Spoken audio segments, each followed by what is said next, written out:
ครูเพลงสุดประทับใจอุ๋งอิงพาไกลเกินฝันเกินความคาดหมายพี่น้องครับเป็นไปบ่ได้พี่น้องครับครูเพลงที่มีชื่อเสียงที่สุดอีกหนึ่งท่านอีกหนึ่งคนถือว่าเป็นมรดกของคนอีสานพี่น้องครับซึ่งคำนี้ได้ยินมาจากใสเป็นไผเดี๋ยวมาติดตามชมติดตามฟังในคลิปนี้แล้วกันเนาะพี่น้องเนาะกราบสวัสดีครับ FC บาวดวงคนบางหมอลำสุขุนนะครับ FC สาวน้อยเป็ดปานแพงที่สำคัญขาดบ่ได้เช่นเดิม FC อีหล่าทุกผู้ทุกคนทุกนามนะครับขอพระคุณทุกท่านที่เข้ามารับชมเข้ามาติดตามฟังในคลิปนี้จังใดก็อย่าลืมเป็นกำลังใจให้กันเช่นเดิมนะครับกดใจกดไลค์กดแชร์หรือกดติดตามและแสดงความคิดเห็นในเชิงสร้างสรรค์ใต้คลิปเนาะพี่น้องเนาะเอามาเข้าเรื่องเข้าเล่าเข้าประเด็นหลักของเฮาครับพี่น้องครับตามที่ผมได้เกริ่นได้กล่าวมานะครับพี่น้องครับครูเพลงสุดประทับใจกับลูกศิษย์คนนี้พี่น้องครับอุ๋งอิงเพชรบานแพงพามากไกลเกินความคาดหมาย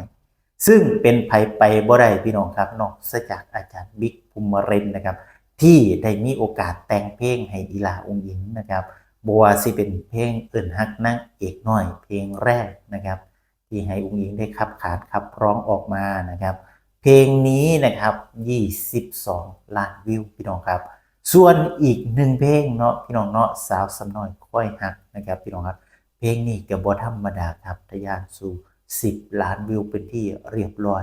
ซึ่งครูบิ๊กเพิ่นได้โพสต์ Facebook ไว้แบบนี้เลยครับพี่น้องครับเป็นความสุดประทับใจของผู้แต่งนะครับที่ได้อยู่ใกล้ได้โอกาสนะครับได้แต่งเพลงให้กับนักร้องคนนี้อุ๋งอิงเพชรบ้านแพงถือว่านะครับ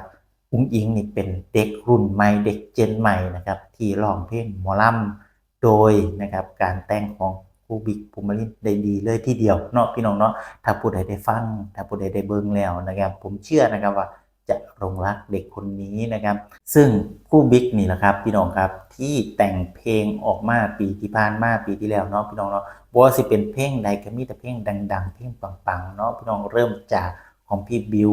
และมาน้องเพลงพิมรดาและมาอีหลาอุ๋งอิงรวมไปถึงน้องซีแกมและอีกหลายๆคนศิลปินที่เพิ่นได้แต่งเพลงให้ทุกวันนี้นะครับยังทรงเพลงอยู่เรื่อยๆนะครับคิวงานคิวเพลงของเพิ่นเข้ามาเรื่อยๆนะครับพี่น้องครับพอจุดเริ่มต้นดีมีชัยไปกว่าครึ่งนั่นเองพี่น้องครับเพราะฉะนั้นแล้วนะครับปลายปากกาการประพันธ์ของอาจารย์บิ๊กภูมิรินทร์คนนี้ถือว่าเป็นที่สุดณตอนนี้นะครับชื่นชอบและชื่นชมดูผลงานของเพิ่นตลอดเรื่อยมานะครับจังใดไกลแล้วแต่เนาะพี่น้องเนาะเป็นกำลังใจให้สู่ผู้สุคนโบสิเป็นผู้ประพันธ์เพลงหรือนักร้องนะครับพี่น้องครับเสียงดีซ้ำใดถ้าเพลงบ่ดีถ้าเวลาบ่เหมาะสมมันก็บ่ดังแม่นบ่พี่น้องครับเพราะฉะนั้นแล้วนะครับทุกสิ่งทุกอย่างต้องบาลานซ์ซึ่งกันและกันนะครับพี่น้องครับ